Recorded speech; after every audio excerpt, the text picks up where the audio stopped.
بسم اللہ الرحمن الرحیم۔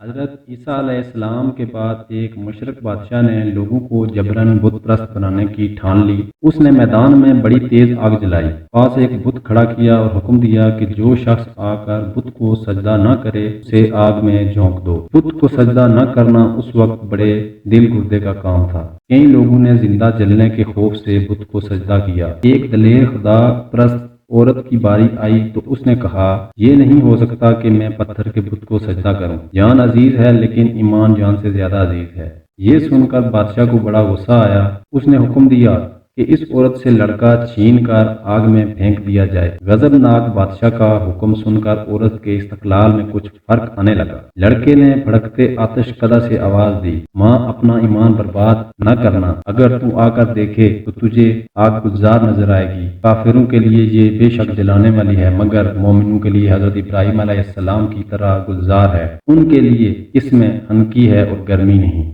بے خوف و خطر آ جا اور دوسرے مومنوں کو بھی اپنے ساتھ لے آ۔ یہ دیکھ کر دوسرے ایماندار بھی آگ میں کود گئے، وہ عورت بھی آگ میں کود گئی۔ بادشاہ یہ دیکھ کر بڑا نادم ہوا۔ اس نے آگ بگولا ہو کر آگ سے کہا، تیری جلا دینے والی حیثیت کیا ہوئی؟ ہم تجھے ہزاروں سال سے پوجتے آ رہے ہیں، تو ہمیں فوراً جلا دیتی ہے مگر اپنے منکروں کے لیے ٹھنڈی ہو جاتی ہے۔ آگ بولی، میں جس کی بندی ہوں اس کے حکم کی سرتابی نہیں کر سکتی۔ کیا تم نے نہیں دیکھا کہ ایک چاٹ کی کتیا جنگل میں کیسے کٹ کھنی ہوتی ہے، مگر جب مالک پاس ہو تو وہ بجائے کاٹنے کے اس کے مہمان کے قدموں میں لوٹنے لگتی ہے۔ میں بندگی میں کیا کتیا سے بھی گئی گزری ہوں کہ مالک و خالق کے عزیز بندوں کو جلا ڈالوں؟ میں تجھے بے جان نظر آتی ہوں، یہ تیری نظر کا قصور ہے، میں اپنے مولا کے زیر فرمان ہوں۔ آگ، ہوا، پانی، اللہ تعالیٰ کے یہ کرشمے دیکھ کر بھی کافر بادشاہ ایمان نہ لایا بلکہ برابر اپنی ضد پر اڑا رہا۔ جن امیروں وزیروں نے اسے توبہ کرنے کو کہا انہیں بھی اس نے قید کر دیا۔ فوراً غیب سے ایک آواز آئی، ظالم سنبھل جا، ہمارا قہر آتا ہے۔